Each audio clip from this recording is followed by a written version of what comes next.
Merci d'être présente au sommet virtuel Femmes et numérique. Aujourd'hui, je m'entretiens avec Anne. Anne, je te laisse la parole pour que tu nous parles de toi, de ton parcours. Vas-y, c'est à toi. Bonjour, merci beaucoup pour l'invitation. Donc effectivement, moi je m'appelle Anne Guénière. Moi je suis journaliste de formation et j'ai créé Le Curieux il y a 2 ans. Le Curieux, c'est un journal numérique qui explique l'actualité aux enfants de 8 à 12 ans. Puis on donne aussi des ateliers d'éducation aux médias et à l'information dans les écoles. Dis-moi, est-ce que tu as toujours voulu faire ça depuis que tu es jeune? D'être journaliste? Oui? Eh bien, écoute, oui, étrangement, à l'âge de 12 ans, je savais que j'avais envie d'être journaliste et puis on m'a expliqué ce qu'il fallait que je fasse comme études. Puis écoute, ça s'est jamais démenti. J'ai fait toutes les études qu'il fallait pour être journaliste. Puis je regrette, tu vois, j'ai 44 ans, puis je regrette toujours pas.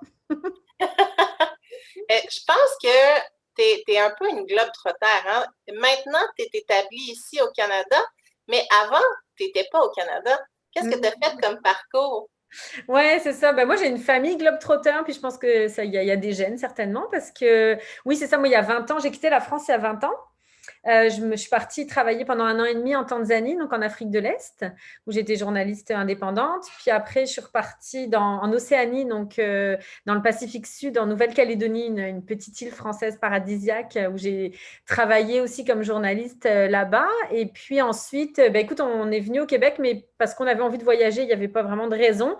On a regardé dans le monde, puis on s'est dit, oh, on pourrait aller, oh, tiens, le Québec, ça a l'air joli, ça a l'air sympa, les gens ont l'air, écoute, mais c'est vrai que ça s'est vraiment fait comme ça. Et puis, on est venu ici avec nos 2 enfants. On est passé de plus 40 à moins 40. Ah, t'es Oh, vraiment débarqué, il faisait moins 40. non, heureusement. En fait, on était venus en exploration, puis on nous avait dit, arrivez peut-être pas avec vos 2 bouts de chou en plein mois de février. Donc, écoute, on arrivait en avril, mais déjà là, ça nous a fait un choc parce qu'on est quand même passé de plus 30 à 4 degrés, je pense. Donc, c'était un peu. Mais on s'est vraiment bien établi, adapté, puis maintenant, on n'a plus envie de bouger, tu vois. Mais c'est quoi qui a été ton point de départ de ne plus vouloir bouger d'ici? Puis, euh, si tu étais capable de m'expliquer un peu ton processus quand tu es arrivé, tu sais, comme en étant ici, tu n'avais probablement pas beaucoup d'un réseau de contacts. Non, c'est ça. Développer une entreprise quand tu n'as pas un réseau de contacts, des fois, ça peut être difficile. Oui, ouais, tout à fait. En fait, alors excuse-moi, je crois que j'ai oublié ta première question. En fait, ce que je veux savoir, c'est un peu ton processus quand tu t'es établi. Ouais, quand je suis arrivée. Le fait que tu n'avais pas de réseau de contact, puis tu as aussi Ouais. parti ton entreprise. Oui, oui, excuse-moi. En fait, c'est ça, c'est sûr que quand tu arrives dans l'inconnu comme ça, moi, je savais pas trop comment ça allait se passer, mais je pense que quand tu es expatrié, tu as une capacité d'adaptation. Moi, ça fait quand même 3 fois, je te dirais, que je suis expatriée. Et du coup, tu prends des réflexes tu écoutes beaucoup, tu essayes de rencontrer le plus de monde possible. Puis moi, une des façons, puis je l'ai dit parce que ça peut être un bon truc pour les gens qui arrivent, c'est, en fait, j'étais allée voir le réseau de mon école de journaliste en France. Puis j'avais vu qu'il y avait des gens ici, en fait, qui avaient fait cette école-là, d'ailleurs même des Français expatriés ici, mais aussi des Québécois qui étaient venus faire mon école. Et en fait, avec eux, ça m'a aidé à construire peu à peu un réseau professionnel, à trouver un emploi. Puis après, je te dirais qu'après quelques années, en fait, je pense que quand tu es expatrié, tu sais que tu dois vraiment être en contact avec les gens, apprendre de là où tu habites. Ce qui fait que, en fait, j'ai développé un réseau rapidement. Puis moi, j'étais journaliste beaucoup dans le domaine des affaires. Donc, ça m'a permis de développer un grand réseau dans l'entrepreneuriat.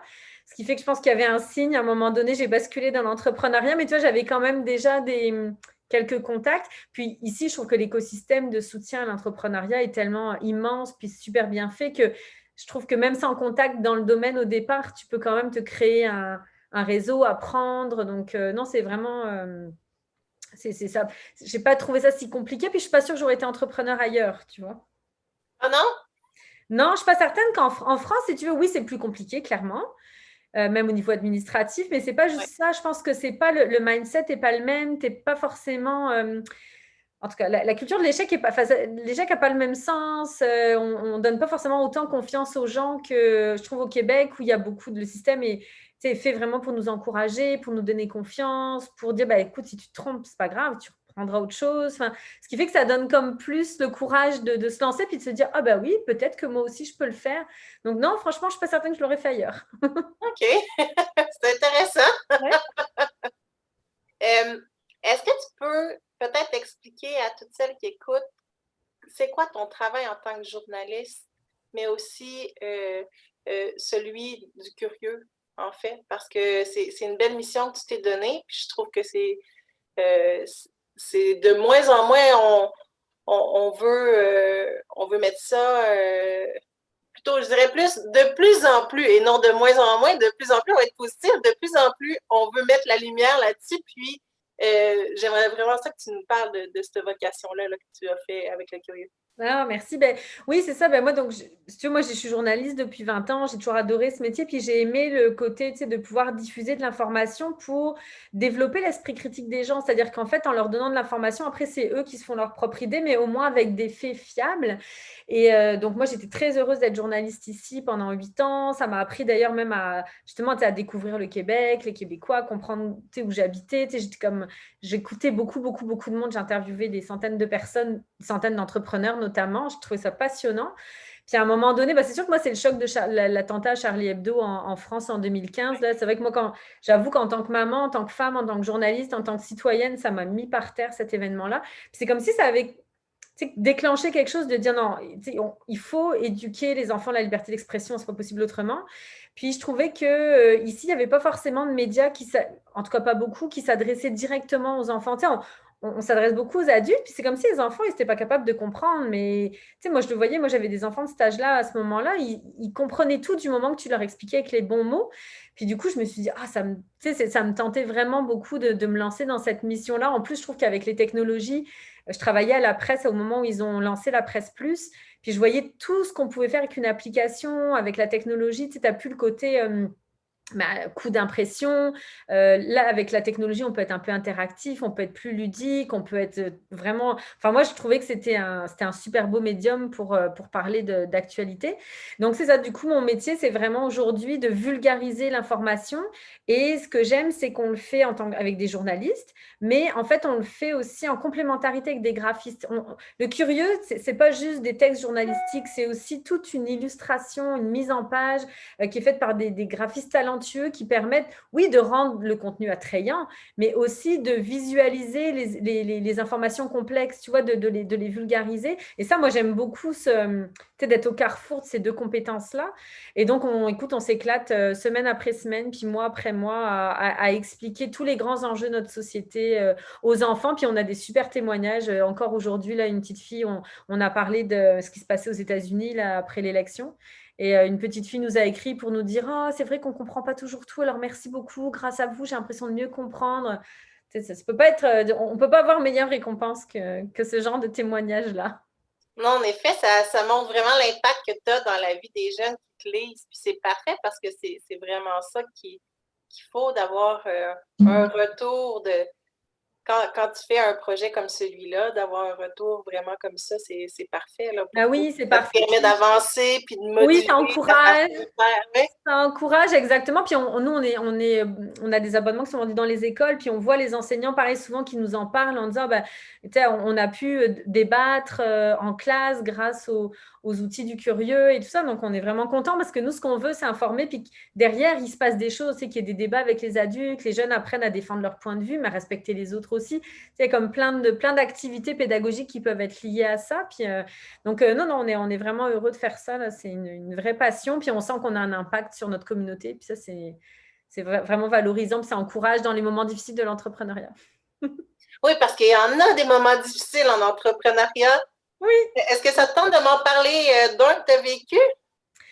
Oh ben nous, oui, nous, si tu veux, le défi, je te dirais, le principal défi, c'est qu'on est, puis en technologie, je pense que les filles, ça va vous parler, on est beaucoup comme ça, je pense, c'est que nous, si tu veux, on doit scaler rapidement parce qu'on a des coûts de fabrication qui sont élevés. Heureusement, notre technologie, nous, c'est pas une plateforme technologique compliquée, donc c'est pas ça qui coûte cher, mais par exemple, l'expertise des journalistes et des graphistes, ça coûte cher, puis c'est très correct d'ailleurs, c'est une expertise qu'on doit payer à son juste prix, donc ça, j'ai pas de problème avec ça. Sauf que c'est sûr que ça nous prend beaucoup d'abonnés pour être capable de rentabiliser l'entreprise. Par contre, le bon côté, puis ça en technologie, vous le savez beaucoup aussi, c'est que nos coûts n'augmentent pas alors que la clientèle augmente. Donc ça, par exemple, c'est une bonne chose. Donc c'est pour ça que je tiens le coup parce que je sais que ça va fonctionner, c'est un modèle qui fonctionne. Mais ce que je trouve difficile, c'est d'attendre, tu vois, le temps de développement entre le moment où tu lances puis le moment où tu vas atteindre le seuil de rentabilité. Dans plein d'entreprises, c'est long, mais c'est vrai que dans notre domaine à nous, ben, ce temps de développement-là, tu sais, c'est vraiment un de mes conseillers d'affaires appelle ça le désert de la mort. Donc régulièrement, je pense à lui, puis je fais, OK, oui, je sais, je suis dans le désert de la mort, il ne faut pas que je me décourage. Mais c'est vrai qu'il y a des moments où on se dit, bon, est-ce que ça va finir? Parce qu'on a beaucoup d'intérêt, on a beaucoup de ventes, mais il faut le temps de se faire connaître. Il n'y a rien d'anormal, mais c'est sûr que voilà, il faut tenir le coup, le temps que ça. Donc c'est sûr, il y a des petits moments des fois de découragement, mais en même temps, ça grandit tout le temps. On augmente tout le temps. On a plein d'opportunités qui montrent que plein de partenaires qui veulent être partenaires avec nous. Donc ça fonctionne bien, mais voilà. Donc les filles, je vous comprends quand vous êtes là-dedans. On lâche pas, on va y arriver. Mais pour y aller avec une note peut-être plus positive, qui est très positive quand même, c'est quoi ton plus grand succès avec le curieux? Oh, bah, je te dirais que c'est ne serait-ce que d'avoir. Moi, je suis émue à l'idée de me dire, j'ai à un moment donné conçu quelque chose dans ma tête, puis aujourd'hui, c'est une réalité. Puis, c'est pas juste une réalité pour moi, c'est quelque chose qui vit. Tu sais, on a un millier d'abonnés dans les écoles, on a plusieurs centaines de familles abonnées. Donc, ça veut dire que tu sais, l'idée que tu as eu à un moment donné, un rêve, mais c'est juste ne serait-ce que l'idée, tu as apporté ta touche et je l'ai faite à ma façon. Moi, le côté design, par exemple, graphique, était super important pour moi. De me dire, bah, tu sais, j'ai construit un outil à l'image que moi, je trouvais intéressante, puis ça a trouvé sa clientèle, puis sa vie de façon autonome en dehors de moi. Ben, écoute, rien que ça, je trouve ça incroyable. Puis, ouais, ça m'émeut, puis ça m'encourage tout le temps de voir que c'est concret. Là, c'est sorti de mon esprit, mais ça existe pour de vrai, puis ça fonctionne. Donc, ça, c'est vraiment cool. Dis-moi, tu te vois dans 2-3 ans, tu te vois où? Ben écoute, je me vois toujours à la tête du curieux, mais avec une équipe plus, parce qu'on a déjà une belle équipe, mais plus étoffée, évidemment, avec plein de projets en cours. On se voit, tu sais, dans une approche collaborative. Moi, j'adore avoir une équipe, tu sais, discuter entre nous pour faire avancer le projet comme dans une famille un peu, tu sais. Et puis, bah, écoute, là, on commence à être un petit peu à démarcher, puis à être un peu sur le marché des communautés francophones hors Québec. Et ça, vraiment, c'est important pour moi tu vois, de me dire, bah, dans 2-3 ans, j'aimerais qu'on soit vraiment dans ces milieux-là pour aller ensuite, d'ailleurs, dans le reste de la francophonie. Ça, c'est quelque chose qui me plairait bien. Puis écoute, dans 2-3 ans, ouais, c'est ça, de continuer à fourmiller de projets, puis d'avoir les moyens de les mener pour bah, tu sais, nous, notre mission, on dit toujours, c'est de contribuer à faire de nos enfants d'aujourd'hui les citoyens éclairés de demain. Si on peut vraiment le faire en dehors des frontières du Québec, mais parce qu'on sera déjà bien établi au Québec, bah, je serais très contente parce que je pense que ce message-là, il n'a pas de frontières. Et plus on peut le développer, plus on peut le transmettre, plus on peut sensibiliser les jeunes à être des citoyens responsables, des citoyens numériques responsables, parce qu'avec nos ateliers, c'est ça qu'on vise aussi. On leur apprend à maîtriser leur empreinte numérique, à reconnaître des fausses nouvelles, à faire des recherches sur Internet auprès de sources d'informations fiables. Ben, tu sais, je me dis, si on peut passer ce message, puis que les générations soient plus alertes là-dessus, puis ben, je serais vraiment super heureuse. Je te le souhaite. Écoute, on lance ça à l'univers, puis tu vas travailler fort pour y arriver, j'en suis Ouais, certaine. on va continuer. Tu es bien entourée pour y arriver. Oui, oui, vraiment, vraiment. Je vais peut-être conclure avec une dernière question. Si une jeune ou un jeune voulait se lancer en journaliste, qu'est-ce que tu lui conseilles? Que ce soit du point de vue de ses qualités à développer ou pour une formation? Écoute, d'abord, c'est un super beau métier, donc go, go, go, là, c'est vraiment, tu sais, vous ne serez pas déçus, même si, il faut être honnête que c'est pas toujours facile, le journalisme aujourd'hui, il y a les conditions, la précarisation, malheureusement, de ce métier n'est pas toujours évidente, mais ça reste un super beau métier. Moi, je pense que les qualités, c'est vraiment d'être curieux, d'avoir un jugement critique vraiment développé, tout en étant très respectueux des différences, ce qui est souvent le cas chez les journalistes d'ailleurs. D'être débrouillard, d'être autonome, d'être capable de prendre des initiatives. Tu sais, c'est un métier où on travaille quand même beaucoup en fonction des projets qu'on a, des idées qu'on a. On travaille beaucoup seul toute la journée. Évidemment, aimer le contact avec les autres, être ouvert à la différence, avoir envie d'aller à la rencontre des autres, puis de raconter ce qu'ils ont à dire. Ça, c'est énorme. Après, dans les formations, il y a plein de belles formations au Québec. C'est un peu différent de la France. La France, c'est des écoles. Ici, c'est des universités. Mais il y a les formations au journalisme au Québec sont très connues et reconnues pour leur qualité. Donc, écoutez, je vous engage vraiment à faire ce travail-là. C'est vraiment, c'est vraiment un métier passionnant. Tu sais, on apprend tous les jours quelque chose. Là. On se couche tous les soirs avec, on a appris quelque chose. Là. Puis on peut faire parler même des fois des gens qui ont d'habitude pas la parole. Enfin, tu sais, c'est vraiment un métier qui est, moi, je trouve, qui est vraiment passionnant. Est-ce que tu penses que, là, on parle de jeunes, mais est-ce que tu penses qu'on peut se lancer en journaliste quand on est en reconversion de carrière? Bien sûr, ben oui, bien sûr. Oui, d'ailleurs, je connais des gens qui font ça. Oui, bien sûr, parce qu'en plus, je te dirais que c'est un métier qui, ben, tu es super bon quand tu es jeune, mais quand tu es plus âgé, avec la maturité, peut-être avec l'expérience de voyage ou l'expérience de tout ce que tu as fait, je pense que tu l'abordes encore autrement. Et en plus, tu as pu parfaire un peu tes capacités justement de communication, de rédaction. Et souvent, les gens qui font ça en deuxième carrière, soit c'est qu'ils ont rêvé de le faire, puis avant, ils n'ont pas osé, ou alors les parents disent, ah ben non, il ne faut pas que tu fasses telle carrière, donc du coup, ils sont passés dans autre chose, puis ils reviennent à leurs premières amours. Donc, en général, ils ont vraiment envie de le faire. Et puis sinon, c'est effectivement une envie qui leur est venue parce qu'ils ont découvert dans la vie, par leur parcours, et ce qui fait que ça les rend... Alors, je sais, pour avoir parlé avec des gens comme ça qui se lançaient là-dedans, ils ont peur au début parce qu'ils disent, mais j'ai pas de contact. Puis c'est vrai qu'il y a beaucoup de pigistes, mais vraiment, il y a un réseau de contacts à développer. Mais dans ce métier, moi, je suis arrivée ici, je connaissais personne. Et je me souviens quand on avait demandé, je pense que c'était au consulat de France. Écoute, je ne voudrais pas dire de bêtises, je ne sais plus où c'était, mais en tout cas, on avait fait une demande en disant, moi, je suis journaliste, est-ce qu'il y a du travail pour moi? Puis on m'avait dit, ouf, c'est difficile comme carrière. Faites du réseautage beaucoup ou alors pensez à changer de carrière. Écoute, je suis arrivée ici, en 3 mois, j'ai trouvé, j'ai été embauchée à la presse, à Radio-Canada, à QMI, j'ai dû même faire des choix. Puis écoute, j'ai jamais manqué de pige tout le temps où j'étais pigiste. Donc, je pense qu'après, si tu es quelqu'un de volontaire, puis qui arrive à avoir un bon réseau, puis tu travailles avec de la qualité, il y a de la place pour toi, c'est sûr, là, que ce soit un jeune qui sort de l'école ou quelqu'un en reconversion, j'ai aucun doute là-dessus.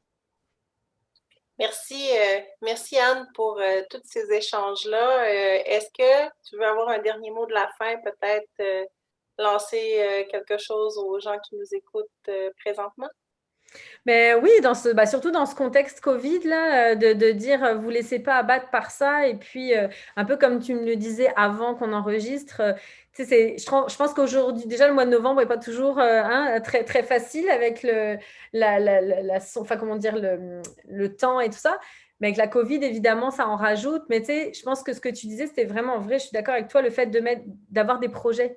Puis nous, on a de la chance quand on a une entreprise, quand on a un métier qui nous passionne, qu'il fasse beau, qu'il fasse froid, qu'il fasse chaud, on est motivé. Puis écoute, moi, mes journées, elles passent. Je me lève le matin, je suis super contente parce que je sais que je vais faire des choses intéressantes dans ma journée, puis parce que je vais lancer des projets, puis je vais me débrouiller pour qu'ils aboutissent. Et puis, écoute, quand on peut sortir, puis qu'il fait beau, puis voir des amis, c'est encore mieux. Mais au moins, on a déjà cette passion qui nous motive, puis qui fait qu'on ne se laisse pas abattre. Donc, surtout, vous ne laissez pas abattre, puis développer plein de projets. Il y a plein de façons de les faire de façon alternative s'il faut, mais on trouvera le moyen, c'est sûr. Merci beaucoup, Anne, pour ces échanges super enrichissants. Merci à tous d'être à l'écoute. Merci à toi, Jessica. Merci à toutes.